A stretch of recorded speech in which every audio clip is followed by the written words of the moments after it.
హరే కృష్ణ దండత్నామాలు అందరి భక్తులకి స్వాగతం. ఈరోజు మన ఉపదేశామృతం చర్చలోకి. మనము ఇది రెండవ కక్షం అంటే రెండవ క్లాసు ఉపదేశామృతం మీద. మొదటి క్లాసులో మనం చర్చించుకున్నాము మొదటి శ్లోకం ఉపదేశామృతం యొక్క. ఈరోజు మనము రెండవ శ్లోకాన్ని చర్చించుకుందామంట. చర్చను ఆరంభించే కన్నా ముందు మనం మంగళాచరణ చేసుకుందాము. ఓం అజ్ఞానతిమిరాంధస్య జ్ఞానాంజనాశలాకయా చక్షోరున్మిలితం యేన తస్మై శ్రీగురవే నమః. శ్రీచైతన్యమనోభీష్టం స్థాపితం యేన భూతలే స్వయం రూపః కదా మह्यं దదాతి స్వపదాంతికం. వందేహం శ్రీగురూన్ శ్రీయుతాపదకమలం శ్రీగురూన్ వైష్ణవాంశ్చ శ్రీరూపం సాగ్రజాతం సహగణ రఘునాథాన్వితాం తం సజీవం సాద్వైతం సావధూతం పరిజనసహితం కృష్ణ చైతన్యదేవం శ్రీరాధా కృష్ణపాదాన్ సహగణ లలితా శ్రీవిశాఖాన్వితాంశ్చ నమో ఓం విష్ణుపాదాయ కృష్ణప్రేష్ఠాయ భూతలే శ్రీమతే భక్తివేదాంత స్వామినితి నామినే. నమస్తే సారస్వతే దేవే గౌరవాణి ప్రచారిణే నిర్విశేషః శూన్యవాది పాశ్చాత్యదేశతారిణే. నమో మహావదన్యాయ కృష్ణప్రేమప్రదాయతే కృష్ణాయ కృష్ణచైతన్య నామినే గౌరత్విషే నమః. हे कृष्णा करुणा सिंधो दीनबंधु जगत्पते गोपेश गोपिका कांत राधा कांत नमोस्तुते. तप्त कांचन गौरांगी राधे वृंदावनेश्वरी वृषभानुसुते देवी प्रणमामि हरिप्रिये. नीलाचल निवासाय नित्याय परमात्मने बलभद्र सुभद्राभ्यां जगन्नाथाय ते नमः. वाञ्छाकल्पतरुभ्यश्च कृपा सिन्धुभ्य एव च पतितानां पावनेभ्यो वैष्णवेभ्यो नमो नमः. जय श्री कृष्ण चैतन्य प्रभु नित्यानंद श्री अद्वैत गदाधर श्रीवासादि गौरभक्तवृंद. हरे कृष्णा कृष्ण कृष्णा हरे हरे हरे राम राम राम हरे हरे. హరే కృష్ణ. మన రెండవ శ్లోకం చూద్దామంట ఉపదేశామృతం నుంచి. ఇది కూడా ఇంపార్టెంట్ శ్లోకం. అత్యాహార ప్రయాసశ్చ ప్రజల్పో నియమాగ్రహ జనసంగశ్చ లౌల్యం చ షడ్భిర్భక్తిర్వినశ్యతి. ఇక్కడ మనకి 6 విషయాలు చెప్పారు. ఈ 6 విషయాల ద్వారా ఒక వ్యక్తి యొక్క భక్తి జీవితం అనేది సంపూర్ణంగా నాశనం అవ్వచ్చు. అందుకని ఈ 6 విషయాలలో మీరు ఎంతో జాగ్రత్త వహించాలి అనే విషయాన్ని ఇక్కడ మనకు శ్రీల రూపగోస్వామి వారు సూచిస్తున్నారన్నమాట. ఈ 6 విషయాలు ఏమిటి అనే విషయాన్ని ఈరోజు మనం చర్చించుకుందామంట. ఈ 6 విషయాల గురించి మీరు జాగ్రత్తగా ఉంటే మీరు భక్తిని మీరు సంరక్షించుకోవచ్చు అన్నమాట. 6 విషయాలు ఏంటివంటే 6 కార్యాలు. ఈ 6 కార్యాలు ఏంటంటే మొదటిది అత్యాహార. అత్యాహార అంటే ఎక్కువగా అవసరం కన్నా ఎక్కువగా గ్రహించడం. అది ఆహారమే కావచ్చు, లేకపోతే వస్తువులే కావచ్చు, లేకపోతే ధనమే కావచ్చు, లేకపోతే జ్ఞానమే కావచ్చు, ఏదైనా అవసరం కన్నా ఎక్కువగా గ్రహించడం. అది అత్యాహార. రెండవది వచ్చేసి ప్రయాస. ప్రయాసశ్చ అంటే ఇప్పుడు ప్రయాస అంటే ఎక్కువగా కష్టపడడం, అవసరం కన్నా ఎక్కువగా కష్టపడడం. భౌతిక విషయాల గురించి, భౌతిక వస్తువులు ఏవైతే మనకు లభ్యమవడానికి ఎంతో కఠినమో అంత సులభంగా అవి దక్కవు మనకి. అలా అలాంటి వస్తువుల కోసం, భౌతిక వస్తువుల కోసం ఎంతో చాలా కష్టపడిపోవడం. నెక్స్ట్ మూడవది వచ్చేసి ప్రజల్ప అంటే కృష్ణుడికి సంబంధం లేని విషయాల గురించి, ముఖ్యంగా భౌతిక విషయాల గురించి అనవసరంగా ఎక్కువసేపు చర్చించుకోవడం, మాట్లాడడం, దీన్ని ప్రజల్ప అంటారు. నెక్స్ట్ వచ్చేసి నియమాగ్రహ అంటే ఇందులో 2 రకాలు ఉంటాయండి. ఒకటేంటంటే మన ఈ యొక్క నియమాలని పాటించడం, ఒకటి మరీ బాగా స్ట్రిక్ట్గా పాటించడం, నియమాలు పాటించడానికే పాటించాలి అన్నట్టుగా పాటించడం అన్నమాట. దాని కర్తవ్యం, దాన్ని ఎందుకు పాటించాలి అనే విషయాన్ని మర్చిపోయి నియమాలు మనం ఎందుకు పాటిస్తున్నాం, దాని యొక్క కారణం ఏమిటి, దానివల్ల మనము ఆధ్యాత్మిక ఉన్నది మనం సాధించవచ్చు అనే విషయాన్ని మర్చిపోయి ఆ నియమాలను పాటించాలి అనే ఉద్దేశంతోనే, లేకపోతే వేరే ఒక ఉద్దేశంతోనో, సరైన ఉద్దేశం కాకుండా ఎంతో స్ట్రిక్ట్గా పాటించడం, దాన్ని కూడా ఒక రకమైన నియమాగ్రహ అంటారనమాట. అలాగే ఇంకొకటి ఏంటంటే అస్సలు నియమాలను పాటించుకోకపోవడం. సో ఇలా 2 రకాలు ఉన్నాయన్నమాట. ఆగ్రహ అంటే బాగా పాటించాలని ఎక్కువగా ఆసక్తి, అసలు ఎందుకు పాటించాలనే విషయాన్ని పక్కన పెట్టి, లేకపోతే తప్పుడు ఉద్దేశంతో ఎంతో నిష్ఠతో పాటించడం ఆసక్తితో. ఇంకొకటి ఏంటంటే నియమాగ్రహ అంటే అసలు దాన్ని సీరియస్గా తీసుకోకపోవడం, నియమాల్ని ఉల్లంఘించడం, నియమాల్ని సరిగ్గా పాటించకపోవడం, నియమాల్ని పాటించడం పెద్దగా అవసరం లేదు అనుకోవడం, తద్వారా మనసుకు తోచినట్టుగా వ్యవహరించడం. ఇది వచ్చేసి నియమాగ్రహ. ఇంకేమున్నాయి? జనసంఘశ్చ లౌల్యంచ. జనసంఘశ్చ అంటే జనాలు, ఎటువంటి జనాలతో మీరు సాంగత్యం చేస్తారు. జనసంఘశ్చ మీరు భౌతిక విషయ వస్తువుల పట్ల ఎంతో ఆసక్తి కూడిన జనాలతో ఎక్కువగా సాంగత్యం చేయడం. సో ఇటువంటి ఎవరికైతే కృష్ణ భావనామృతం, కృష్ణ చైతన్యం, భక్తి వీటి మీద ఏమాత్రం అభిరుచి, ఆసక్తి, శ్రద్ధ లేని అటువంటి వారితో సాంగత్యం చేయడం, దీన్ని జనసంఘశ్చ అంటే సాధారణ జనాలు అన్నమాట, భక్తులు కాదు, అభక్తులు. ఇంకొకటి లౌల్యం అంటే గ్రీడ్, ఆశ, అత్యాశ. సో ఎందుకు అంటే ఇంకా కావాలి, ఇంకా ఏదో సాధించాలి, భౌతికంగా ఏవో సాధించాలని ఎక్కువగా అతిగా ఆశపడ్డం. సో ఈ 6 కార్యాలు, విషయాల పట్ల మనము సతర్కంగా, జాగ్రత్తగా ఉండాలన్నమాట. మనం భక్తి చేస్తున్నప్పుడు ఎక్కడెక్కడ మనం జాగ్రత్త వహించాలనే విషయాన్ని ఇక్కడ మనకు శ్రీ రూప గోస్వామి పాదవారు చెప్తున్నారు. ఈ విషయాల పట్ల మీరు జాగ్రత్త వహించకపోతే తప్పకుండా మీ యొక్క భక్తి జీవితం అనేది నాశనం అయిపోతుంది.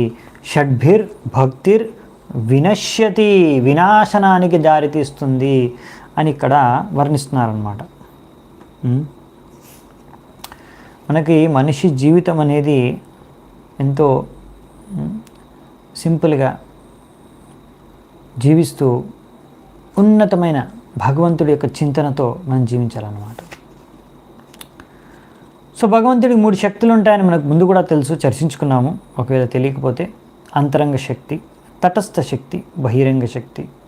మనము జీవులందరం కూడా భగవంతుడి యొక్క తటస్థ శక్తికి పొందిన వాళ్ళం, అంటే ఆ కేటగిరీకి చెందిన వాళ్ళం అన్నమాట. అంతరంగ శక్తి బహిరంగ శక్తికి మధ్యలో ఉంటుంది తటస్థ శక్తి. అందుకనే మనం ఎటో అటో తేల్చుకోవాలన్నమాట. ఉంటే మనం భగవంతుడి యొక్క అంతరంగ శక్తి యోగమాయ యొక్క ఆధీనంలో మనము నివసించాలి. లేకపోతే భగవంతుడి యొక్క బహిరంగ శక్తి మహామాయ ఆధీనంలో నివసించాలి. మనం తటస్థ అంటే అటో ఇటో మనం తేల్చుకోవాలన్నమాట. మనము స్వతంత్రంగా ఇంకా ఎక్కడ ఉండలేము, మనకు అటువంటి ఇది లేదన్నమాట. సో అలా ఎప్పుడైతే మనము భగవంతుడి యొక్క అంతరంగ శక్తి ఆధీనంలో మనం ఉంటాము, అది మన యొక్క అసలైన స్వరూపం. అది మన యొక్క ఆ స్వరూపంలో మనం సరైన విధంగా భగవంతుడికి భక్తి చేసుకొని మనం ఎంతో ఆనందంగా ఉండవచ్చంట. ఆ విషయాన్ని భగవంతుడు భగవద్గీతలు కూడా చెప్పారు. 9వ అధ్యాయం 13వ శ్లోకంలో ఇక్కడ ఇచ్చారు. మహాత్మానస్తు మాం పార్థ దైవీం ప్రాకృతిమాశ్రితః. రైట్. భజంత్యనన్య మనస్సు జ్ఞాత్వా భూతాదిమవ్యయం.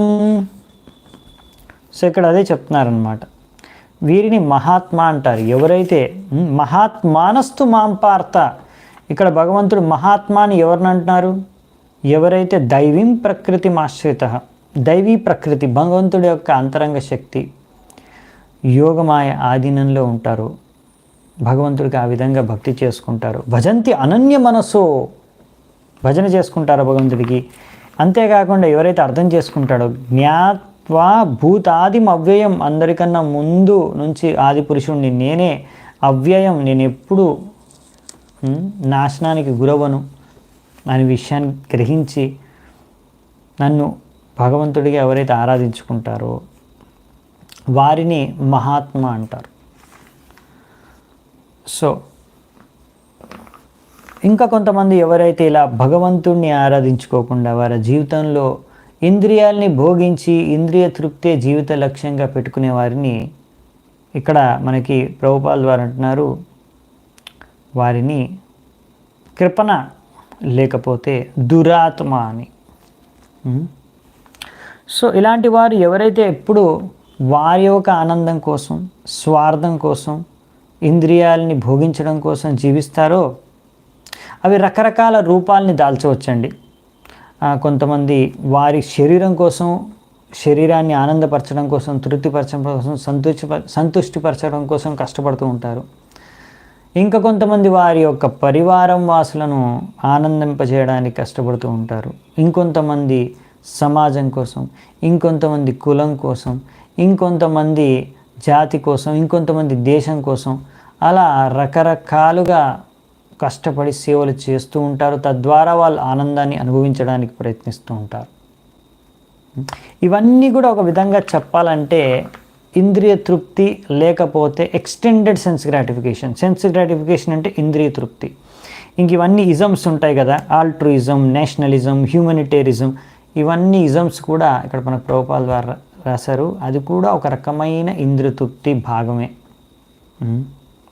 వాటిని ఎక్స్టెండెడ్ సెన్స్ గ్రాటిఫికేషన్ అంటారు. అంటే మనము మన ఇంద్రియాల్ని, మన శరీరాన్ని డైరెక్ట్గా సంతృప్తిపరచకుండా ఇవన్నిటి ద్వారా మనం మన ఇంద్రియాలని, మనస్సుని కానీ ఇలా ఆనందం పొందడానికి ప్రయత్నిస్తామన్నమాట. ఆహా, నేను ఇంత చేశాను, ఇంత సాధించాను, అలా ఎన్నో రకాలైన ఉద్దేశాలు, మనోభావాలు, స్వభావంతో.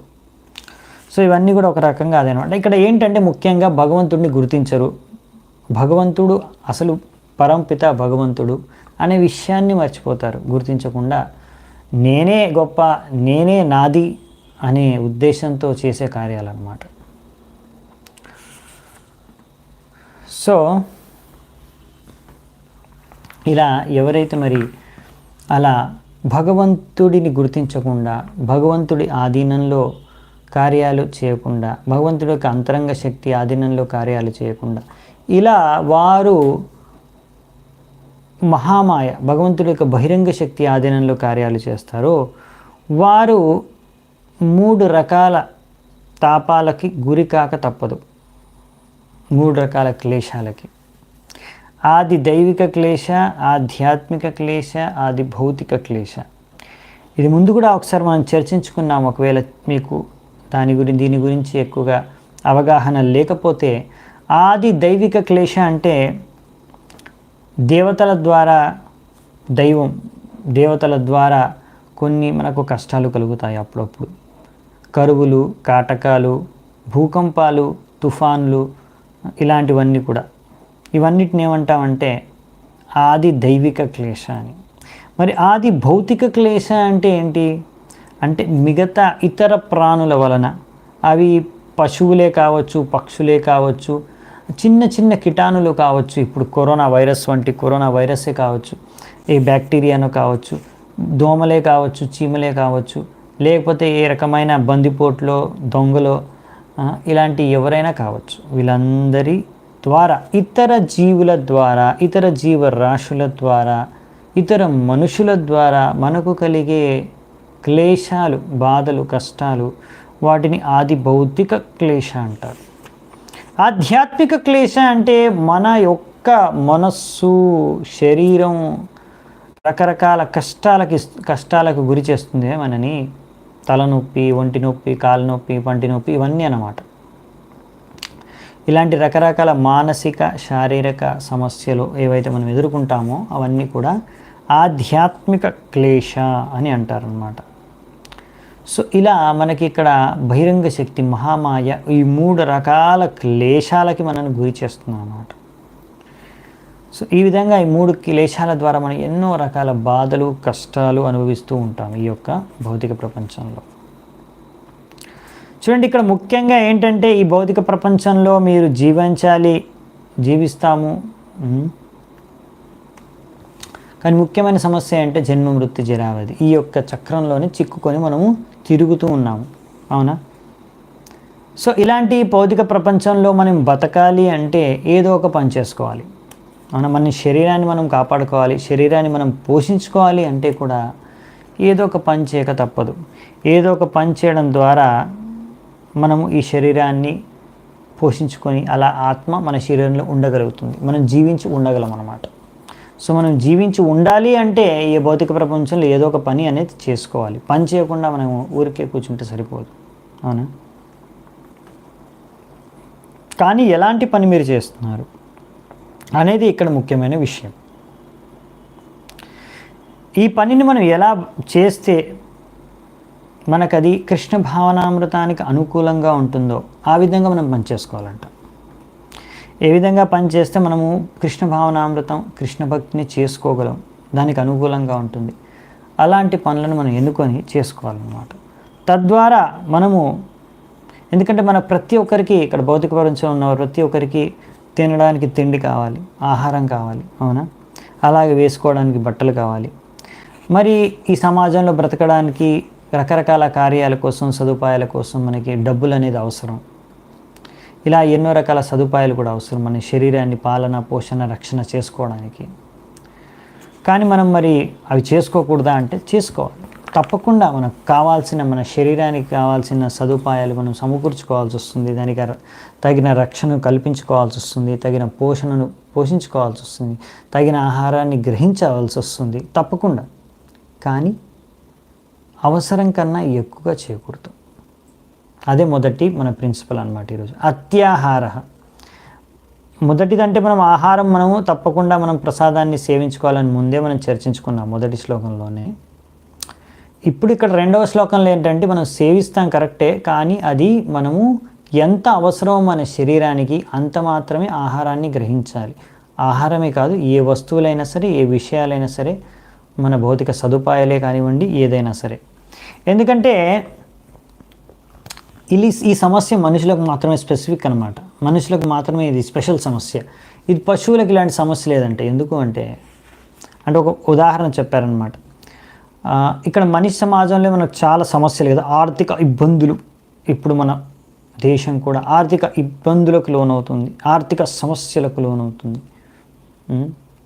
అది కరోనానే కారణం కావచ్చు, ఇండియా చైనా, ఇండియా పాకిస్తాన్ అలాంటి యుద్ధాల సంభావన కారణమే కావచ్చు, ఏదైనా కావచ్చు. సో ఇక్కడ మనం ఆర్థిక ఇబ్బందుల్ని ఎదుర్కొంటున్నాం. కానీ ఇలాంటి ఆర్థిక ఇబ్బందులు పశువు పక్షుల సమాజంలో ఉండవండి. ఎందుకంటే పశువులు, పక్షులు వాటికి ఎంత అవసరమో అంత ఆహారాన్ని, అంత వస్తువులు, సదుపాయాలని అవి స్వీకరిస్తాయంట. ఒక ఉదాహరణకి, ఒకవేళ మీరు ఒక బస్తా నిండా బియ్యాన్ని రోడ్డు మీద వదిలేశారనుకోండి, ఓపెన్గా పెట్టి, అప్పుడక్కడ పక్షులు వచ్చాయనుకోండి, 4 పక్షులు వస్తాయి, కొన్ని గింజల్ని తింటాయి, వెళ్ళిపోతాయి. అదే ఒక మనిషి చూస్తే ఏం చేస్తాడు? మొత్తం ఆ బస్తా బియ్యం అంతా తీసుకెళ్ళి ఇంట్లో పెట్టుకుంటాడు. అవునా? ఇదన్నమాట భేదం మనకి పక్షులకి. అలా ఒక వ్యక్తి అవసరం కన్నా ఎక్కువగా తీసుకొని దాచుకుంటున్నాడు కనుకనే ఆర్థిక సమస్యలు ఈ యొక్క దేశంలో కొంతమందికి కలుగుతున్నాయి. ఈ లోకంలో కూడా అదే కారణం. అవునా? మీకు తెలుసు అనుకుంటాను నాకన్నా బాగా. ఈ యొక్క దేశంలో కానీ ప్రపంచంలోనే కానీ ఎంత ధనం ఉందో, ఎంత ఆహారం ఉందో, ఎంత సౌకర్యాలు ఉన్నాయో అవి అందరికీ సరిపోయేంత ఆహారం, అందరికీ సరిపోయేంత ధనం, అందరికీ సరిపోయేంత సదుపాయాలు ఉన్నాయి. కానీ ఎందుకు కొన్ని చోట్ల కొంతమందికి ఆర్థిక ఇబ్బందులు ఉన్నాయి? ఎందుకు కొన్ని చోట్ల కొంతమంది మనుషులకి ఆహారం లభించటం లేదు? ఎందుకు కొన్ని చోట్ల కొంతమందికి సువిధలు దొరకడం లేదు ఉండడానికి, తినడానికి? ఎందుకు కొంతమంది అలా ఎంతో కష్టాల్లో ఏవి దొరక్క ఆకలితో ఉంటున్నారు? ఎందుకంటే కొంతమంది మనుషులు అత్యాహారం వల్ల. మీరు కావాలంటే మీరు చూసుకోండి, ఎంత సంపత్తి కానీ ఉందో, ఒక ధనం అనుకోండి, ఎంత ధనం ఉండాల్సిందో, సో అందులో మొత్తం భూమి మీద ఉన్న ఒక 10% మంది దగ్గరే 90% కన్నా ఎక్కువ ధనం సంపత్తి ఉందన్నమాట. అది సమస్య. అంటే కొంతమంది మనుషులు వాళ్ళు ఏం చేస్తున్నారంటే అధికంగా ఇప్పుడు వాళ్ళు కొంతమంది కోట్లాధిపతులు ఉంటారు కదా. అంటే ఇప్పుడు మీరు టాప్ 10 రిచెస్ట్ పర్సన్స్ తీసుకున్నారనుకోండి, ఈ యొక్క ప్రపంచంలో ఉన్న అతి ధనికుల వ్యక్తులు, మొట్టమొదటి ఒక 10 అందరికన్నా ఎక్కువ ధనికుల వ్యక్తులు, వాళ్ళు ప్రతి గంటకి ఎన్నో కోట్ల రూపాయలు వాళ్ళు సంపాదిస్తున్నారు. వాళ్ళకి కోట్ల రూపాయలు ఉన్నాయి, కోట్ల ఆస్తులు ఉన్నాయి, రకరకాల సువిధులు ఉన్నాయి. సో వారు తలుచుకుంటే ఒక్కొక్క వ్యక్తి ఒక్కొక్క దేశంలో ఉన్న అన్ని ఆర్థిక సమస్యల్ని తీర్చేయవచ్చు. అలా అన్నమాట. ఎంతో డబ్బులు, కోట్లు రూపాయలు కొంతమంది మాత్రమే దాన్ని దాచిపెట్టుకున్నారు. అత్యాహారం. తద్వారా సమస్యలు మనిషి సమాజంలో మిగతా మనుషులకి. మరి అత్యాహారం అనేది ఇక్కడ చెప్తున్నారు మనకి శాస్త్రంలో, ఇది చేయకూడదు. దీని వలన మొత్తం ప్రపంచమంతా కష్టాలకు లోనవుతుంది కొంతమంది వ్యక్తుల అత్యాహారం వలన. సో ఇలా అవసరం కన్నా ఎక్కువగా సమకూర్చుకోవడానికి మరి ఎక్కువగా కష్టపడవలసి కూడా వస్తుంది. అదే ప్రయాస, ఎక్కువగా పడడం అంటాం కదా, అతిగా ప్రయాసపడ్డం అనమాట. అవసరం కన్నా ఎందుకు ఇంకా అత్యాహారం, ఇంకా కావాలి, ఇంకా ధనం కావాలి. సో చిన్నప్పటి నుంచి అదే ట్రైనింగ్ కదా, స్కూల్ నుంచి మనం పిల్లలకి నేర్పించేది. సో అందుకే మనం నేర్పించవలసింది మంచి లక్షణాలు, కృష్ణ భక్తి. అంతేకాని చిన్నప్పటి నుంచి పిల్లల మెదడులో ఎలా ఎక్కువ డబ్బు సంపాదించాలి, అవసరం కన్నా పోగు చేసుకోవడానికి, ఇంకా ఇంద్రియాలని భోగించుకోవడానికి, సువిధలు తెచ్చుకోవడానికి, సో ఇదే జీవిత లక్ష్యంగా మీరు మీ పిల్లలకి నేర్పిస్తే మరి తద్వారా మొత్తం ప్రపంచం కష్టాల్ని తప్పకుండా ఎదుర్కొంటుంది. సో సమాజంలో ఇలాంటి కష్టాల్ని తెప్పించేది ఆ భగవంతుడు కాదు, మనుషులే. ఎందుకు అంటే ఈ శ్రీల రూప గోస్వామిపాద్ చెప్పే ఈ యొక్క సూచనలను పాటించటం లేదు కనుక.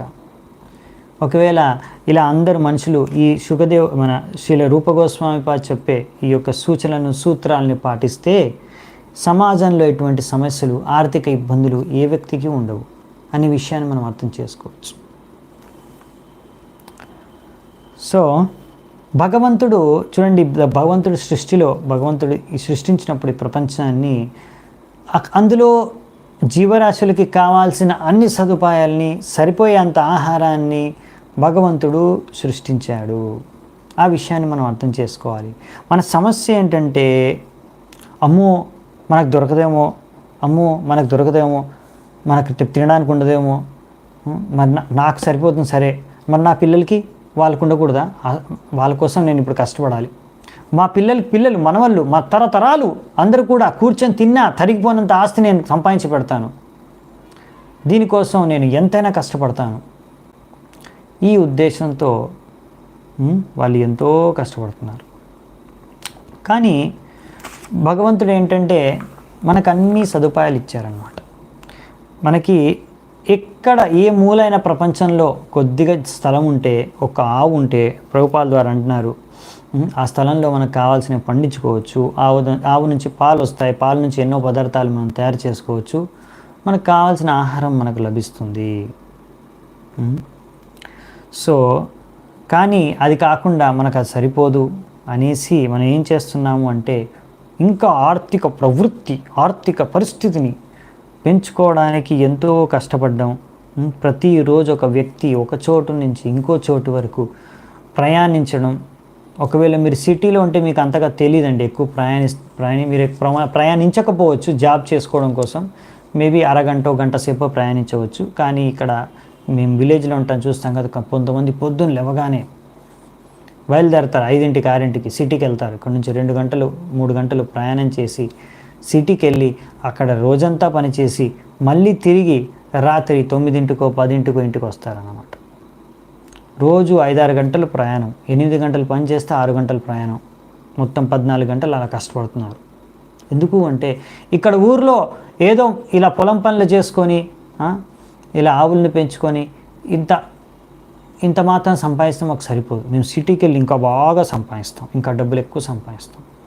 అలా సిటీ వాళ్ళేమో అక్కడ ఉంటే మాకు ఇక్కడ ఏంటి సిటీలో, మనం ఇక్కడ నుంచి అమెరికాకి వెళ్ళాలి, వేరే దేశానికి వెళ్ళి ఇంకా ఎక్కువ డబ్బులు సంపాదించుకోవాలి. సో ఇదే జీవిత లక్ష్యంగా మొత్తం. అక్కడ అమెరికాకి వెళ్తే అక్కడ కూడా అంతే. అక్కడ రోజు కొంతమంది అక్కడ 2-3 గంటలు ప్రయాణం చేసి పొద్దున వెళ్ళడానికి ఆఫీస్కి మళ్ళీ రావడానికి కార్లలో కానివ్వండి, ఫ్లైట్లలో కానివ్వండి, ట్రైన్లలో కానివ్వండి, ఏదో ఒక వాహనాల్లో. ఈ విధంగా ఎంతో అమూల్యమైన సమయాన్ని వారు అవసరం ఉన్నంత సమయం కన్నా ఎక్కువగా కష్టపడ్డం, అవసరం కన్నా ఎక్కువగా కష్టపడడంలోనే వెళ్ళిపోతుంది. ఇంకా భగవంతుడి గురించి ఆలోచించుకోవడానికి, భగవంతుడి గురించి చర్చించుకోవడానికి సమయం లేదు. నో టైం, బిజీ అన్నమాట. దేనికి? మొత్తం సమాజంలో ఉత్పాతాన్ని సృష్టించడానికా? మొత్తం సమాజంలో అన్ని కష్టాలని కారకులు అవ్వడానికా? సో మీరే ఇలాంటి వారే సమాజంలో ప్రగతి పేరుతో సమాజాన్నే నాశనం చేసే వ్యక్తులు అనమాట. వాళ్ళకే తెలియదు పాపం, అది పరిస్థితి. ఎందుకంటే ఈ శాస్త్రాలు వాళ్ళు చదువుకోవట్లేదు. ప్రభుపాద పుస్తకాలు చదువుకుంటే, మన ఆచార్యుల పుస్తకాలు చదువుకుంటే అర్థమవుతుందన్నమాట. మనము ఈ సమాజాన్ని అభివృద్ధి చేయట్లేదు, సమాజంలో సమస్యల్ని పెంచుతున్నాము, ఇంకేం చేయట్లేదు, మన జీవితాన్ని కూడా నాశనం చేసుకుంటున్నాము అనే విషయాన్ని అర్థం చేసుకుంటారు. సో ఈ విషయం అర్థం చేసుకోవాలి. భగవంతుడు ఎప్పుడైతే మనకి ఈ సృష్టిని సృష్టించాడో దానికి కావాల్సిన ప్రతి జీవికి కావాల్సినంత సృష్టించారు, సదుపాయాలు కానీ, ఆహారం కానీ, అన్ని వస్తువులు. సో మనం ఏం భయపడాల్సిన అవసరం లేదు, కంగారు పడాల్సిన అవసరం లేదు. అయ్యో మనకు దొరకదేమో, మనకు సరిపోదేమో, ఎలా. అంతేకాకుండా సమస్య ఎక్కడ వస్తుందంటే ఓన్లీ మనకు ఇక్కడ ఎంత ఆహారం కావాలో, ఎంత సదుపాయాలు కావాలో అంత స్వీకరించి మనం భగవంతుడి మీద చింతించుకోవాల్సింది పోయి ఇంకా మనకు అవసరం లేని, అక్కర్లేని వసతుల గురించి, సువిధుల గురించి, వస్తువుల గురించి సంపాదించుకోవడం కోసం, ప్రాప్తించుకోవడం కోసం రకరకాల ఫ్యాక్టరీలను, రకరకాల కషాయఖానాలను, ఇంకా మందు షాపులను, ఇవన్నీ, ఇంకా ఇలా వేశ్యగృహాలని. వేశ్యగృహం, మందు షాపు అంటే లిక్కర్ షాపు, ఇలాంటి కషాయఖానాలు అవసరమా? ఇవి లేకుండా కూడా మనిషి బతకవచ్చు కదా. కానీ వీటన్నిటిని పెంచుకుంటున్నాడు మనిషి. సో ఇప్పుడు మనం అన్నామనుకోండి, ఎందుకింత పిచ్చివాడిలాగా ఇంతగానం కష్టపడుతున్నావు, రోజుకి 16 గంటలు ఎందుకు పనిచేస్తున్నావు, 8 గంటలు చేస్తే సరిపోదా అంటే అలా మీరు సింపుల్గా బతకొచ్చు కదా. మరి అంత అతి ఆశకు వెళ్ళి అతిగా పనిచేయడం, డబల్ షిఫ్ట్లు పనిచేయడం, లేకపోతే అవసరం కన్నా ఎక్కువసేపు, ఇంకా అవసరం కన్నా ఎక్కువ విషయాలు, అనవసరమైన వస్తువులు సంపాదించుకోవడం కోసం ఎక్కువగా కష్టపడడం అవసరమా? మనం సింపుల్గా బతకొచ్చు కదా. ఇంకా ఇంత పెద్ద ఫ్యాక్టరీలు, ఇండస్ట్రీలు కూడా మనకు అవసరం లేవు. హాయిగా ఇక్కడ చిన్న ల్యాండ్ ఉంటే మనకి అందులో సింపుల్గా బతికేయచ్చు కదా అంటే అదేంటి అంటే వాళ్ళు ఏమంటారంటే మీరంటే మళ్ళీ మమ్మల్ని వెనకటోళ్ళు ఉండేవాళ్ళు, వెనక కాలం ఉండేవాళ్ళు, అలాంటి పూర్వీక కాలానికి మమ్మల్ని తీసుకెళ్తున్నారు. ఇప్పుడు ఎంతో అడ్వాన్స్ అయిపోయింది సొసైటీ, కంట్రీ, దేశం. మీరు మళ్ళీ వెనక్కి వెళ్ళమంటారేంటి? మనకు ఒక 100 ఏళ్ళు వెనక్కి వెళ్ళి జీవించమంటారేంటి? మీకేమైనా బుద్ధి ఉందా? మీరు ఎక్కడున్నారు? ఈ ప్రపంచంలోనే ఉన్నారా? 100 ఏళ్ళు వెనక్కున్నట్టున్నారు అంటారు. కానీ మన వైదిక జీవిత విధానం ఎందుకలా సరళంగా సింపుల్గా జీవిస్తూ మనం మనకు భగవంతుడు ఎంతో ఉన్నతమైన తెలివి చేతనని ఇచ్చాడు. ఎందుకు అంటే ఆధ్యాత్మిక విషయాలను, భగవంతుడి విషయాలను అర్థం చేసుకొని, ఈ జీవిత విలువల్ని అర్థం చేసుకొని జీవిత ఉద్దేశాన్ని పూర్తి చేసుకోవడానికి మనం ప్రయత్నించడం కోసం. అంతేకాని మనకున్న అతి తెలివితేటలన్నింటినీ అవసరం లేని సదుపాయాలని పెంచుకోవడానికి ఉపయోగించుకోవడం అనేది మూర్ఖత్వానికి నిదర్శనం అన్నమాట. సో అందుకనే ఇక్కడ చెప్తున్నారనమాట, ఇదే అత్యాహార ప్రాయశ్చ, అత్యాహార కోసం ప్రాయశ్చ, ఎక్కువ ప్రయాసించడం. సో మనకు అర్థం చేసుకోవాల్సింది ఏంటంటే సూత గోస్వామి వారు మనకు భాగవతంలో చెప్తారు, మనిషి యొక్క ధర్మం ఏంటంటే ధర్మస్య హ్యపవర్గస్య నార్తోర్తాయోపకల్పతే నార్తస్య ధర్మైకాంతస్య కామో లాభాయ హి స్మృతః. సో మీరు ఏవైనా ఆక్యుపేషన్స్, కర్మలు చేస్తున్నారనుకోండి ధర్మానుసారంగా, అవన్నీ కూడా మనకు ముక్తిని కలిగించే విధంగా ఉండాలి. ఇంకా ఈ భౌతిక బంధనంలో చిక్కుకునే విధంగా కాకుండా ఈ భౌతిక బంధనం నుంచి ముక్తి కలిగించే విధంగా ఉండాలి. సో అందుకనే మనకు అర్థం చేసుకోవాల్సింది ఏంటంటే ఈ యొక్క ధర్మాన్ని మనం అనుసరించేది, ధర్మం ఎందుకు మనం అనుసరించాలి అంటే భగవద్ధామానికి చేరుకోవడానికి, ఈ యొక్క భౌతిక బంధనాన్ని నుంచి ముక్తులు అవ్వడానికి. అంతేగాని మనము మన రోజు యొక్క ఆహారం, భౌతిక సదుపాయాలు పెంచుకోవడానికి కాదు. ఒక్కొక్కసారి చాలామంది ధర్మం అంటే టెంపుల్కి వెళ్ళేసి నాకు ఇది కావాలి, నాకు అది కావాలి, అది కావాలి, ఒక లిస్ట్ తీసుకొని వెళ్తారు కదా. అలా వెళ్ళి లిస్ట్ తీసుకొని నాకు ఇది కావాలి, అది కావాలని కోరికల లిస్ట్ తీసుకొని భగవంతుడి దగ్గరికి వెళ్ళి పూజ చేసుకొని దానికోసం పూజలు, వ్రతాలు, పునస్కారాలు చేయడం అంటే మనం ఇంకా అత్యాహార ప్రయాస కోసమే. అది ధర్మం యొక్క లక్ష్యం కాదు, అది ధర్మం కాదు, అసలు ధర్మం కాదు పాటించడం అనే విషయాన్ని మనం అర్థం చేసుకోవాలి. సో ధర్మాన్ని పాటించడం అంటే భగవంతుడి యొక్క ఆదేశాలని అర్థం చేసుకొని దాని ప్రకారంగా జీవించి భగవద్ధామానికి తిరిగి వెళ్ళిపోవడం. సో నెక్స్ట్ వచ్చేసి ప్రజల్ప అంటే అనవసరంగా వాగడం అన్నమాట. ఎప్పుడో ఒక నలుగురితో కలిసి కొంతమంది ఉంటారు, వాళ్ళకి ఏం పని ఉండదు అన్నమాట. ప్రతిరోజు ఓ దగ్గర కూర్చొని తెగ కబుర్లు చెప్పుకుంటూ ఉంటారు. సమాజంలో ఏం జరుగుతుంది, న్యూస్ పేపర్లో ఏమొచ్చింది, ఎవడెక్కడ చచ్చాడు, ఎవడెక్కడ పోయాడు, ఎవడేం చేస్తున్నాడు, ఎవడెక్కడ ఏడుస్తున్నాడు, అలా ఏదో ఒక విషయాలు, పనికిరాని విషయాలన్నీ కూడా చర్చించుకుంటూ ఉంటారు అన్నమాట. సినిమాల గురించి, లేకపోతే రాజకీయాల గురించి, లేకపోతే ఇలా ఎన్నో భౌతిక విషయాలు, గ్రామ్య కథను అలా వాళ్ళ ఫ్రెండ్స్తోని, బంధువులతోని కలిసినప్పుడల్లా చర్చించుకోవడం. ఇదంతా ప్రజల్ప అనమాట. దీనివల్ల మనకి ఆధ్యాత్మిక ఉన్నది అనేది కలగదనమాట. సో మనకి ఇట్లా వాక్ శక్తి ఇచ్చారు, మాట్లాడాలి అనే ఒక తాపత్రయం ఉంది కదా. సో దాన్ని ఎలా వినియోగించుకోవాలి మనము అంటే కృష్ణుడి గురించి చర్చించుకోవడం, కృష్ణ చైతన్యం గురించి, కృష్ణుడి నామరూప గుణ లీల మహిమల గురించి చర్చించుకోవడానికి వినియోగించుకోవాలన్నమాట. మనం ఈ మాట్లాడండి, కాకపోతే ఏం మాట్లాడుతున్నాం, కృష్ణుడికి సంబంధించిన విషయాల గురించి చర్చించుకోండి. కృష్ణ చైతన్యాన్ని పెంపొందించే అటువంటి వాక్యాలను, విషయాలను చర్చించుకోండి. అంతేకాని చాలామంది ఇలా చర్చించుకోవడము, అలాంటి విషయాలు చదవడము, వినడము, ఇదంతా ప్రజల్ప కేటగిరీ అన్నమాట.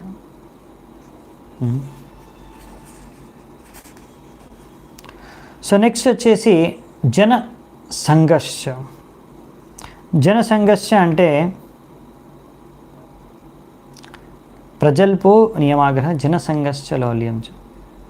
సో మళ్ళీ అదే, ఎవరికైతే ఎటువంటి జనాలంటే, ఎవరికైతే అసలు భగవద్భక్తి కృష్ణ చైతన్యం అంటే ఏమాత్రం ఇష్టం లేదు, ఇంట్రెస్ట్ లేదు, శ్రద్ధ లేదు, అలాంటి వారితో ఇంకా సంగత్యం చేయడం, తద్వారా మనకి ఇంకా మన యొక్క సమయం అనేది వృధా అవుతుంది. సో నరోత్తమ్ దాస్ ఠాకూర్ అందుకే అంటారు, భక్త సనేవాస్, మనం భక్తుల సాంగత్యంలో నివసించాలి. ఎక్కువగా మన సమయాన్ని భక్తుల సాంగత్యంతో మనం గడపాలన్నమాట. ఇది చాలా ఈజీ పద్ధతి అన్నమాట మనం భక్తిలో ఉన్నతి సాధించడానికి. ఎందుకంటే మనం చూస్తాం కదా, బయట కూడా ఎటువంటి సపోజ్ ఒక బిజినెస్ చేస్తున్నాడు అనుకోండి, ఆ వ్యక్తి ఆ బిజినెస్ చేసే మిగతా వాళ్ళందరితో కాంటాక్ట్లో ఉంటాడన్నమాట. అవునా? అంటే ఆయన ఆ ఫీల్డ్లో ఆయన టచ్లో ఉంటే, దానికి సంబంధించిన మనుషులతో టచ్లో ఉంటే, అప్పుడు ఆయనకు ఆ అప్డేట్స్ తెలుస్తూ ఉంటాయి. ఆ బిజినెస్లో ఇంకా ఎలా ప్రగతి సాధించాలి నేర్చుకుంటూ ఉంటాడు, ఇంకా ప్రగతి సాధించడానికి అవకాశం ఉంటుంది. అలా అనమాట.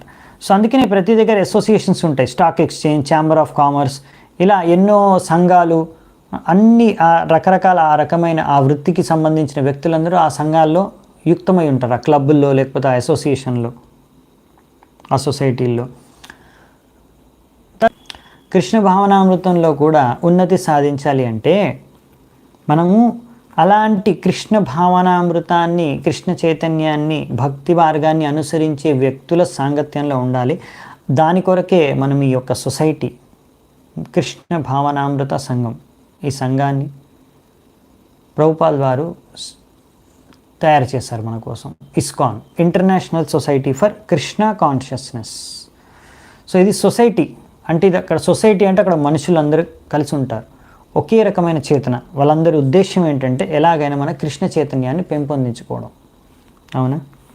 సో ఈ మనుషులందరికీ ఒక అవకాశం ఇవ్వడానికి, కృష్ణుడి గురించి చర్చించుకోవడానికి, కృష్ణుడి భక్తులందరూ ఒక చోట ఉండి కృష్ణుడి గురించి, కృష్ణుడితో అంటే కృష్ణుడి విషయంపై చర్చించుకోవడం, భక్తి చేసుకోవడానికి ఈ యొక్క సంఘాన్ని సృష్టించడం కోసమే ఈ యొక్క ఇస్కాన్ని స్థాపించారు శ్రీల ప్రభుపాదుల వారు. సో అందుకే ఇక్కడ అంటున్నారనమాట ప్రభుపాల్ వారు, ఈ సంఘాన్ని ఇలా చాలామంది ఈ విషయాన్ని తెలుసుకొని ప్రతిరోజు ఎంతోమంది మా యొక్క ఈ ఇస్కాన్లోకి జాయిన్ అవుతున్నారు, యుక్తమవుతున్నారు ఎంతోమంది వ్యక్తులు. రకరకాల ప్రదేశాలు, మొత్తం ప్రపంచంలోనే ఎంతోమంది ఈ యొక్క కృష్ణ భావనామృత ప్రచారం ద్వారా వారి యొక్క కృష్ణుడి పట్ల ఉన్న ఆ ప్రేమని జాగృతం చేసుకొని మా యొక్క సంస్థతో యుక్తమవుతున్నారు అని చెప్తున్నారు అన్నమాట. ఇవి ఇక్కడ మనకు చెప్పారు. సో మళ్ళీ మనకు భక్తి సిద్ధాంత సరస్వతి ఠాకూర్ అంటే శ్రీల ప్రభుపాదులు వారి గురువు, ఆయన కూడా కొన్ని చెప్పారనమాట. అనువృత్తి, ఆయన భాష్యం, అనువృత్తి భాష్యం పైన ఇదే చెప్పారనమాట. ఒకవేళ మీరు ఎక్కువగా జ్ఞానాన్ని స్వీకరించుకోవడానికి ప్రయత్నిస్తున్నారనుకోండి, అది కూడా అత్యాహారం కిందికే వస్తుంది అని. ఎందుకంటే కొంతమంది ఉంటారనమాట, వారు ఏంటంటే జ్ఞానం సేకరిస్తూ ఉంటారు. జ్ఞానం అంటే అన్నీ తెలుసుకోవాలి, వాళ్ళకి ప్రతి ఒక్క విషయం తెలవాలి, ఈ ప్రపంచంలో ఏం జరుగుతుంది, ఆధ్యాత్మికం, భౌతికం, అలా ఆధ్యాత్మికంలో కూడా అన్నీ చదువుతూ ఉంటారనమాట. మీరు ఇస్కాన్ బుక్కులు కూడా చదువుతారు, అలా అన్ని సంస్థల బుక్కులు చదువుతూ ఉంటారు, ప్రతి న్యూస్ పేపర్ చదువుతారు, ప్రతి మ్యాగజైన్ చదువుతారు, అన్ని విషయాలు, ఈ ఇన్ఫర్మేషన్, ఎంత న్యూస్, ఎంత ఇన్ఫర్మేషన్, ఎంత జ్ఞానాన్ని అలా సేకరిస్తూ ఉంటారు, కానీ ఏది పాటించరు అన్నమాట సరిగ్గా.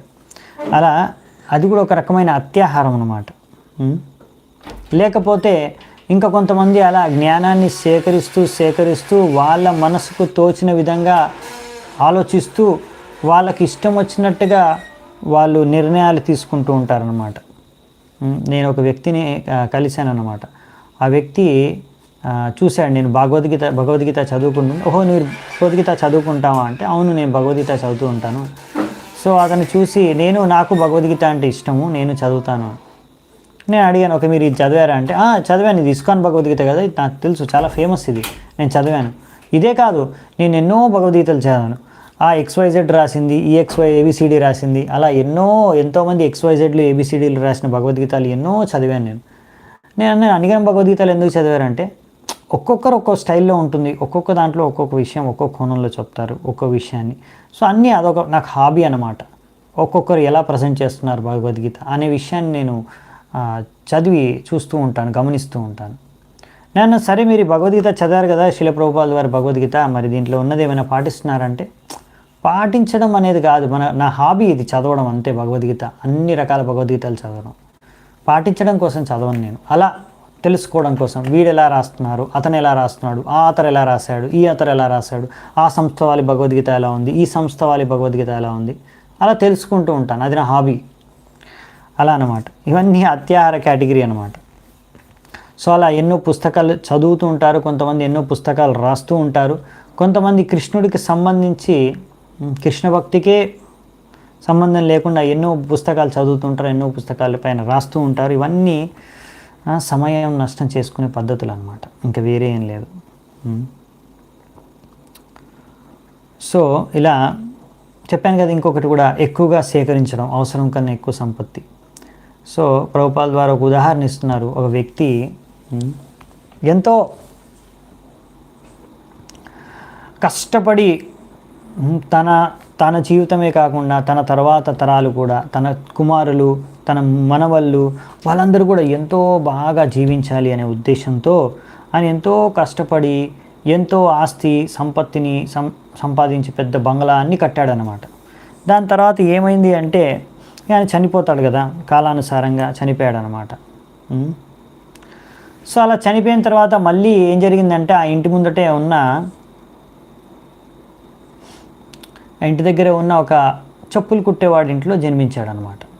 కానీ అతను గుర్తుందనమాట, నేను పోయిన జన్మలో ఎంతో పెద్ద కోటీశ్వరుణ్ణి, ఇక్కడ బంగ్లా అంతా నాదే, వీళ్ళందరి కోసం నేను ఎంతో సంపాదించి పెట్టాను, నా యొక్క పుత్రులు, నా పౌత్రులు, నా మనవళ్ళు అందరూ ఎంతో హాయిగా, మనవరాళ్ళు వీళ్ళందరూ ఎంతో సుఖంగా ఇక్కడ జీవిస్తున్నారు.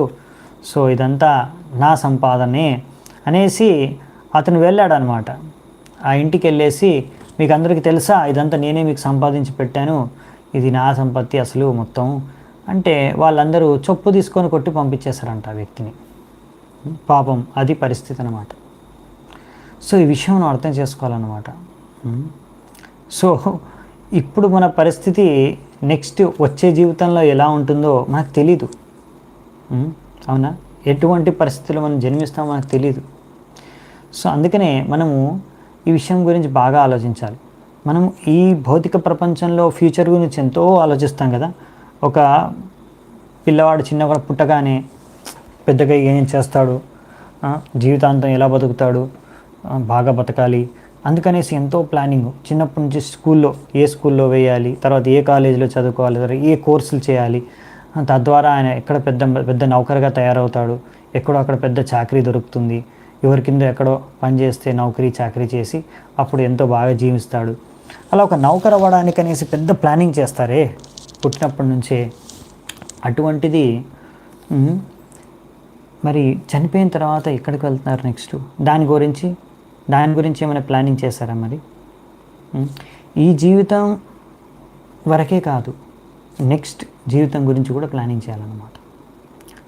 సో ఈ జీవితం తర్వాత భగవద్ధామం వెళ్ళాలి, దాని గురించి ప్లానింగ్ కూడా మనం ఇప్పటి నుంచే చేయాలి, చిన్నప్పటి నుంచే చేయాలి. కౌమారం ఆచరేత్ ప్రజ్ఞం. అందుకే ప్రహ్లాద్ మహారాజ్ అన్నారు, చిన్నప్పటి వయసు నుంచే మనము ఈ భగవద్భక్తి మార్గాన్ని అనుసరించాలి అని. ఎలాగైతే మనం చిన్నప్పటి నుంచే చదువుకుంటామో పెద్ద నౌకరు అవ్వడానికి, అలా నౌకరు అవ్వడానికి, చాకరు అవ్వడానికి ఎంత కష్టపడి చదువుకుంటున్నారో అలాగే మనము ఈ జన్మ తర్వాత భగవద్ధామానికి వెళ్ళడానికి కూడా మనము తప్పకుండా మనం ప్రయత్నించాలన్నమాట. ఈ జీవితం శాశ్వతం కాదు, కానీ మన ఆత్మ అనేది మాత్రం శాశ్వతం. కనుక మనం ఈ శరీరం కోసం ఇంత ప్లానింగ్ చేస్తున్నప్పుడు మన ఆత్మ కోసం, మన కోసం కూడా మనం ప్లానింగ్ చేసుకోవాలన్నమాట. సో అది అసలైన కెరియర్ ప్లానింగ్ అనమాట. అసలైన తెలివిన్న వాళ్ళు ఏంటంటే ఓన్లీ ఈ జీవితం కాకుండా నెక్స్ట్ జీవితం భగవద్ధామానికి వెళ్ళడానికి ప్లానింగ్ చేసుకునేవారు. అలా ప్లానింగ్ చేసుకోకపోతే మళ్ళీ ఇక్కడే మళ్ళీ పుట్టవలసి వస్తుందన్నమాట. ఎలా పుడతామో అది ఎవరికి తెలియదు సరిగ్గా, అవునా? సో అందుకనే మనం జాగ్రత్తగా మనకున్న సమయాన్ని ఇటువంటి భౌతిక కార్యాల ఎక్కువగా చేసి కష్టపడి సమయం నష్టం చేసుకోకుండా మనం భక్తిని పెంపొందించుకోవడానికి సమయాన్ని ఉపయోగించుకోవాలన్నమాట ప్రతి ఒక్కరు. సో ఇంకొకటి ఏంటంటే, అందుకని మనం ఎక్కువగా ఒక వ్యక్తి ఒక భక్తుడు, సో మనం ఓన్లీ ఆహారమే తీసుకోవాలి కదా, అంటే ఆహారం అంటే ఓన్లీ ప్రసాదమే తీసుకోవాలి కదా అని ప్రసాదమే తీసుకుంటున్నాడు అనమాట ఆ వ్యక్తి. సో అతనికి హల్వా అంటే చాలా ఇష్టం. సో హల్వా ప్రసాదం చేస్తే అతను ఎక్కువ తినేసాడు అనమాట. ప్రసాదం కదా, ఎంత తీసుకుంటే మనకు అంత మంచిది, భక్తిలో బృహత్ చెందుతామనేసి ఎక్కువగా హల్వా తినేసాడు. ఎంత హల్వా తినేసాడు, ఇక్కడ వరకు తినేసాడు అనమాట. తర్వాత ఊపిరి ఆడటం లేదు ఆయనకి. సో కష్టం అయిపోతుంది. సో అతను హాస్పిటల్ తీసుకెళ్తే మళ్ళీ ఆయన అంత ఆపరేషన్ చేసి పొట్ట కట్ చేసి హల్వాని తీశారనమాట బయటికి, అదనమాట. సో అది కూడా ఒక రకమైన అత్యాహారం అనమాట. సో ఈరోజు పొద్దున్నే నేను ఒక భాగవతం క్లాసు ప్రభుపాల్ ద్వారా లెక్చర్లు ఇస్తున్నాను అనమాట. ఏమంటున్నారంటే, మనము ప్రసాదం కూడా అవసరం కన్నా ఎక్కువ తీసుకుంటే మరి మనకి ఎక్కువ నిద్ర వస్తుంది. మరి మనం ఇంకా దినంలో కూడా ఇంకా మనం భక్తి చేసుకోకుండా పడుకోవడానికే సరిపోతుంది. అలా కొంతమంది ఏంటంటే ప్రసాదం తీసుకుంటారు, మళ్ళీ నిద్రపోతూ ఉంటారు అనమాట. మళ్ళీ నిద్రలేస్తారు, మళ్ళీ ప్రసాదం తీసుకుంటారు, మళ్ళీ పడుకుంటారు అనమాట. ఎందుకంటే ఏం చేస్తాం, ప్రభుజీ నిద్ర వస్తుంది, మాకు పుస్తకం పడితే నిద్ర వస్తుంది, లెక్చర్ ఉంటే నిద్ర వస్తుంది, అందుకనే ప్రసాదం తీసుకోగానే మళ్ళీ మాకు నిద్ర వస్తుంది. అంటే సమస్య ఏంటంటే అవసరం కన్నా ఎక్కువ ప్రసాదం తీసుకుంటున్నారు. అంటే ఆహారంలో కూడా కొంచెం కంట్రోల్ ఉండాలన్నమాట. మనం నిజంగా సేవ చేసుకోవాలి, సరిగ్గా భక్తి చేసుకోవాలి అంటే మనం కొంచెం ఆహారం దగ్గర కొంచెం కంట్రోల్లో ఉండాలి. ఎంత అవసరమో అంత తీసుకోవాలి. మనకి ఎక్కువగా నిద్ర వస్తుంది డే టైంలో తినగానే అంటే మనం కొంచెం ఎక్కువ తీసుకుంటాం ప్రసాదం అని విషయం అర్థం చేసుకోవచ్చు. లేకపోతే అలా కాసేపు నిద్రపోతే సరిపోతుంది. కానీ అలా కొంతమంది డేలో 6 గంటలు 5 గంటలు 4 గంటలు నిద్రపోతూ ఉంటారు. సో అది కూడా అత్యాహార కారణంగా జరుగుతుందన్నమాట అప్పుడప్పుడు. సో నెక్స్ట్ వచ్చేసి, సో నియమాగ్రహ, అందులో 2 రకాలని చెప్పాం కదా, ఆగ్రహ అగ్రహ. ఆగ్రహ అంటే మరీ ఎక్కువగా పాటించడం నియమాల్ని, అసలు దాన్ని ఎందుకు నియమాల్ని పాటిస్తున్నాం అనే విషయాన్ని మర్చిపోయి ఆ నియమాల్ని పాటించడమే జీవిత లక్ష్యంగా పాటిస్తారనమాట. అది ఎందుకు పాటిస్తున్నారో కూడా మర్చిపోతారు. లేకపోతే అప్పుడప్పుడు కొన్ని తప్పుడు ఉద్దేశాలతో కూడా నియమాల్ని పాటిస్తారన్నమాట. ఈ నియమం పాటించాల్సింది అంతే, ఈ పాటిస్తే మనకి లాభం దక్కుతుంది, అలా కూడా దురుద్దేశంతో కూడా, అది కూడా తప్పనమాట. ఏదో తప్పు ఉద్దేశంతో లేకపోతే సరైన ఉద్దేశం అర్థం చేసుకోకుండా మరీ స్ట్రిక్ట్గా నియమాల్ని పాటించడం అనేది కూడా సరికాదు. అలాగే నియమాగ్రహ అంటే అసలు నియమాల్ని పాటించకపోవడం అనేది కూడా సరికాదనమాట.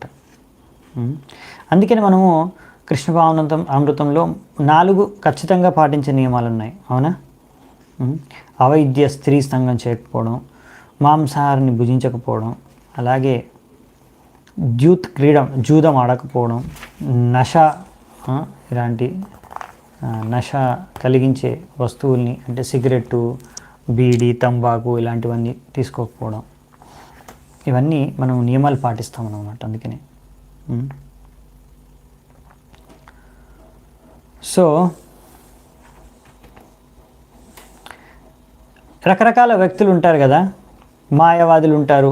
వాళ్ళందరూ ఏంటంటే ముఖ్యంగా రకరకాల భుక్తికామి, ముక్తికామి, సిద్ధికామి, అవునా? మాయావాదులు కూడా ముక్తికామి అనమాట. ముక్తి లభించాలి అని ఆ ఇచ్ఛతో, ఆ కామవాసనతో వాళ్ళు ఉంటారు అన్నమాట. వాళ్ళ ఇచ్ఛ ఒక కోరిక ఉంది వాళ్ళకి, ముక్తి లభించాలి అని. ముక్తికామి వాళ్ళు. సిద్ధికామి అంటే సిద్ధి లభించాలి అని. భుక్తికామి అంటే ఇంకా మనకు ఇంద్రియ భోగానికి. సో వీళ్ళందరూ కూడా ఏదో ఒకటి కోరుకుంటూ దానికోసం ఎంతోగా ప్రయాసిస్తూ ఉంటారు. వీళ్ళందరూ కూడా ఒక రకంగా అత్యాహార ప్రయాసాన్ని చేస్తూ ఉంటారు అన్నమాట. సో నెక్స్ట్ ఒకటి వచ్చేసి లాస్ట్ వచ్చేసి లౌల్య. లౌల్య అంటే ప్రశ్న అడుగుతున్నారు, ప్రభుజీ డివోషనల్ మూవీస్ చూడొచ్చా అని. డివోషనల్ మూవీస్ అంటే చూడొచ్చు, డివోటీస్ అయితే తప్పకుండా చూడొచ్చు. డివోటీస్ చేసే డివోషనల్ మూవీస్ చూడొచ్చు. కానీ ఒకవేళ వాళ్ళు అభక్తులైతే మాత్రం, ఆ డివోషనల్ మూవీస్ చేసేవి అభక్తులైతే మాత్రం అది మరి, ఎందుకంటే వాళ్ళకి సరిగ్గా ఫిలాసఫీ తెలియదు కనుక వాళ్ళు ఏం ప్రదర్శిస్తారో ఏం చేస్తారో మనకే తెలియదు. చాలాసార్లు బయట చేసే కమర్షియల్ మూవీస్ ఉంటాయి కదా, డివోషనల్ అయినా కానీ అందులో చాలా మార్పులు వాళ్ళు చేస్తూ ఉంటారు అనమాట.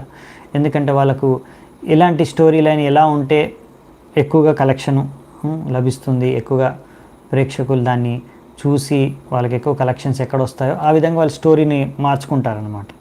సో అందులో అసలు మనకు శాస్త్రాల్లో లేని ఎన్నో విషయాలు కూడా తారుమారు చేసి చెప్తూ ఉంటారనమాట. సిద్ధాంతం ఎప్పుడు సరిగ్గా ఉండదు వాళ్ళది చాలాసార్లు.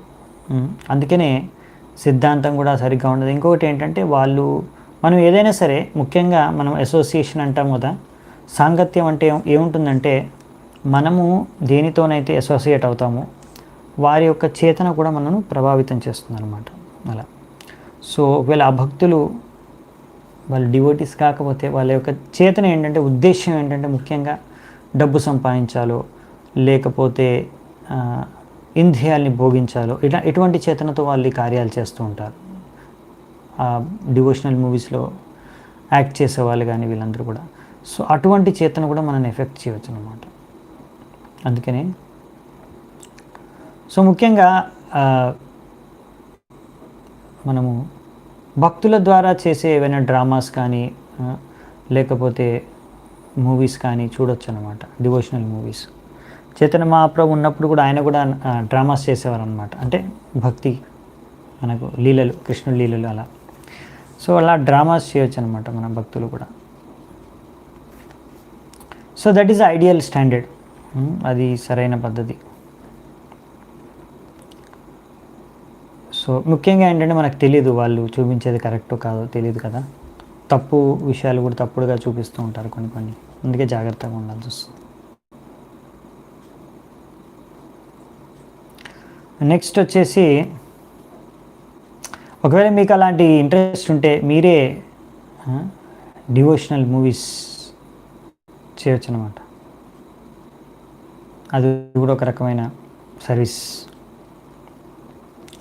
సో అప్పుడు ఆ విధంగా భక్తులందరూ కూడా చూడొచ్చు. నెక్స్ట్ వచ్చేసి లౌల్య. లౌల్య అంటే గ్రీడ్, అత్యాశ, అతి ఆశ. గ్రీడ్ అంటే మనం ఏమంటాం, ఆశ అని అంటాం. ఆశ అంటే హోప్ అనుకుంటా. గ్రీడ్ని మనం ఏమంటామండి, ఎవరైనా చెప్పగలరా?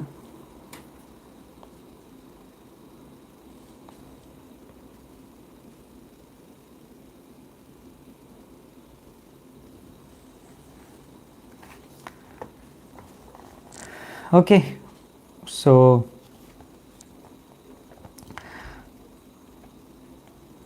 మెయిన్లీ ఏంటంటే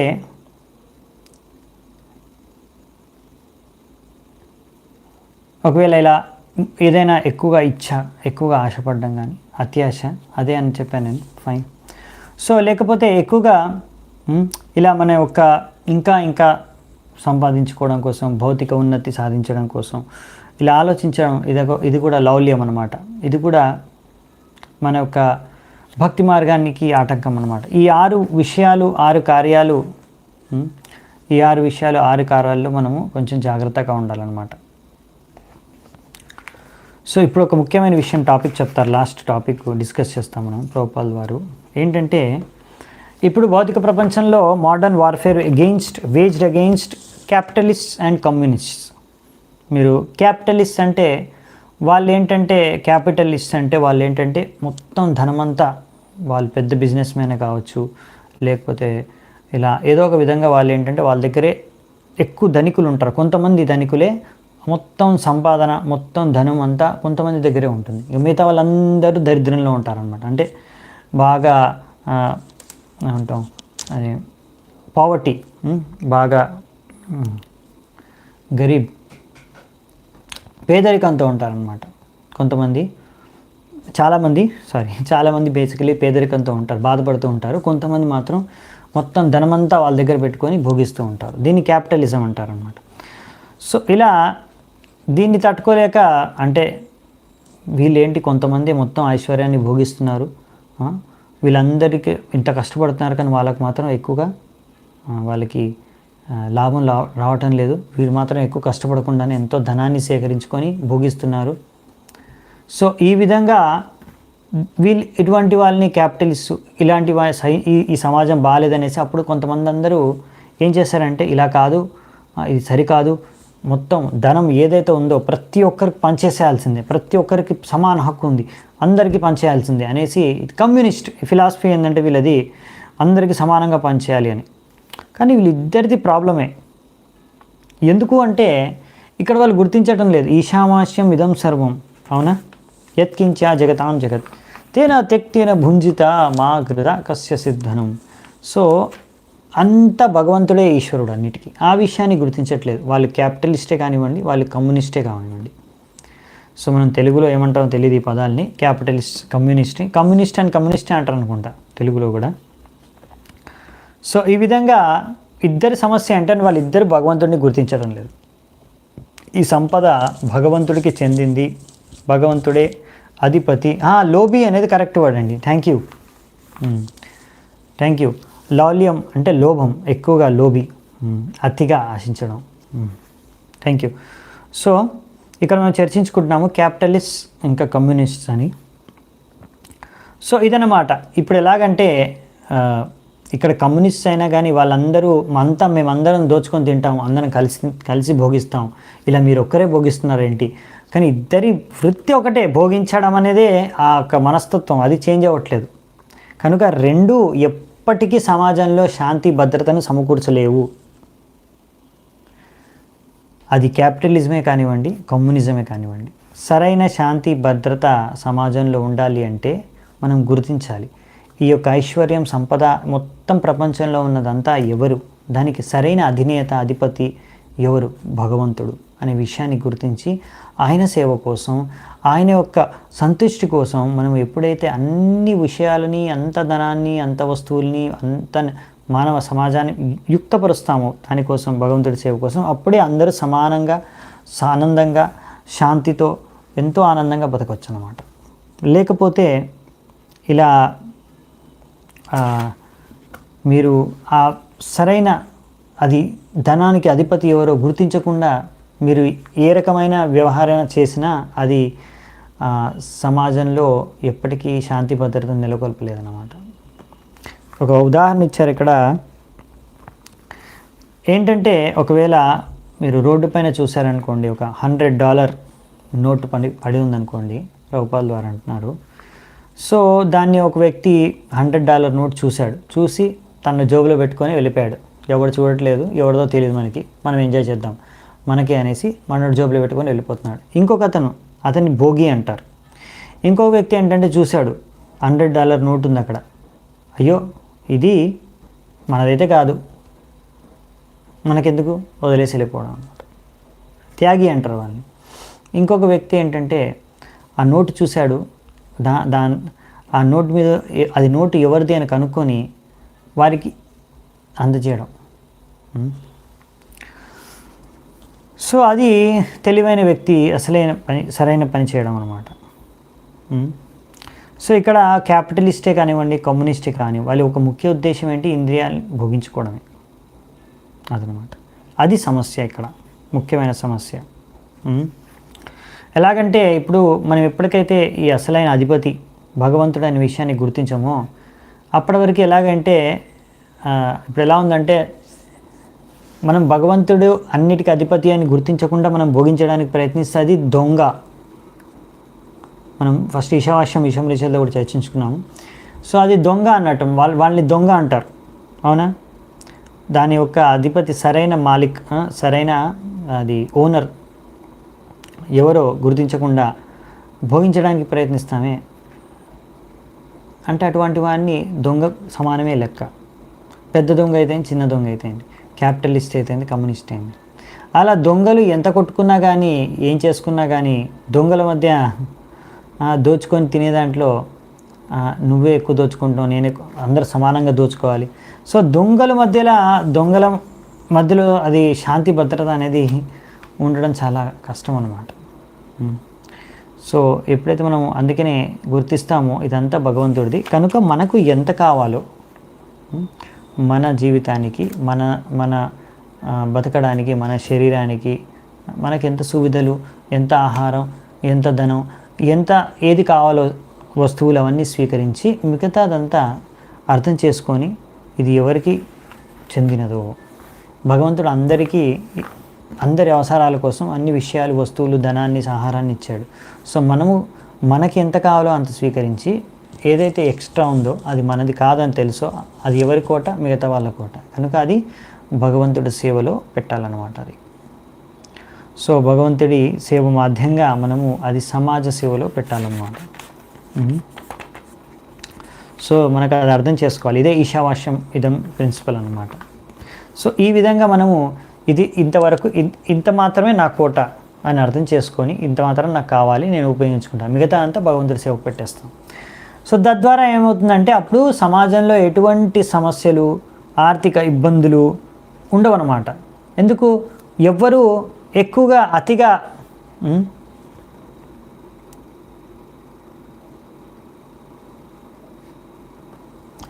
ఎస్ నేను డీటెయిల్స్ ఈ యొక్క లెక్చర్ తర్వాత డిస్క్రిప్షన్లో పెడతాను మా అకౌంట్ డీటెయిల్స్. సో ఎవరికైనా సేవ చేయాలంటే అందులో మీరు పెట్టొచ్చు, డైరెక్ట్ అకౌంట్లో ట్రాన్స్ఫర్ చేయొచ్చు. మందిర్ అకౌంట్, మన ఇస్కాన్ అభిపూర్ అకౌంట్ అక్కడ పెడతాను డీటెయిల్స్. మీరు వైష్ణవ సేవ అక్కడ చేయొచ్చు. ధన్యవాదాలు. సో ముఖ్యంగా ఏంటంటే ఇక్కడ ఎవరి కోట, ప్రతి ఒక్కరి కోట ఉంటుంది కదా. సో మన కోట మనం ఉపయోగించుకొని మిగతాదంతా భగవంతుడి సేవకు పెట్టేయాలన్నమాట.